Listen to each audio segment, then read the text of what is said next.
I do like Overreaction Monday, Shaka Hislop. I'm sure you do, overreacting, Mark. Some of the ones this season, though, have been overreacting a lot. Some of these, though, make sense. Start with the first one. There's a 7-point gap between Chelsea and Wolves, 4th and 5th. Is the Premier League top 4 all set? Is that an overreaction? So let me get this right. I think it's yes. The Premier League top 4 is all set. But it's not an overreaction. So the answer is no. Correct. Leave it to you to design this. Hey, you did rocket science. So no, it's not an overreaction. Yes, yes, that's the top 4. It's all you're ready. I mean, we are a third of the season, third of the way through this current season.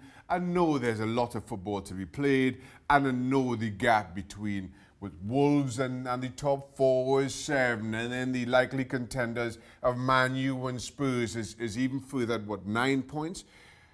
But still, I don't think either of those are playing with enough consistency. I know Spurs just changed their manager, and we see how that pans out. But as we sit right now, I will give you short odds on the current top 4 remaining the same come May. Some Arsenal fans will think that is an overreaction because they want him out now, Unai Emery. Christmas. Is that an overreaction? No, it's not. Once again, I'm trying to figure out what's what. It's not an overreaction, I'll be honest, because I am surprised that Unai Emery is still the Arsenal manager. So to suggest that he won't be manager by Christmas, I think realistic. I just feel that Arsenal are trying to figure out who's the right man. I know there are names out there, and we've discussed them, Allegri, in detail. But it's beyond me why they're sticking with him, because nothing seems to be changing. If I remember rightly, both you and I had Sheffield United struggling this season when we did our previews. I don't apologise for it. I thought that was the case. I've been totally wrong, and I've got no problem putting my hands up. But do they finish in the top 6? Because they're playing great right now. I think this is an overreaction. Okay. And yes, you're absolutely right. They're playing outstandingly well. And what Sheffield United are doing better than most is the basics. Mm-hmm. They know who they are. Yep. They know what they're doing. I'll be very surprised. I was caught totally off guard by the mini collapse in the last 10 or 15 minutes. And I know they scrambled back to salvage a point. But when you're as good at the basics as Sheffield United have been so far this season, just because you concede one, you don't throw everything out the window. And then all of a sudden you find yourself chasing the game. Yeah. That aside, they're far better and will continue to be far better than we expected them to be during the course of this season. I just feel that, especially with promoted teams, that long season catches up with you towards the back end. You've given yourself a platform. Survival was all that they were looking forward to this season. I think they will, but to suggest top 6 for me, pushing it maybe just a little bit too far. Last couple of seasons, you and I have stood here, and I've stood here with others, talking about can City win the quadruple? Now we're saying they won't win a trophy this season. Is that an overreaction? I'm League fence in this one. Is League Cup, yes, if you want to be. League Cup they're in. Okay, they go to Oxford. Yeah, but when we're talking City, listen, I know the League Cup is a trophy, but really for City, counting that? Of course. 1 of 4. So League Cup, FA Cup, Champions League. League's going to be a struggle. Do they win one of those 4? Yes, I think they win one of those 4. Okay. So what's that? Is that an overreaction or no? They won't win a trophy this season. We think they will. Yes, it's an overreaction. Okay. We got there?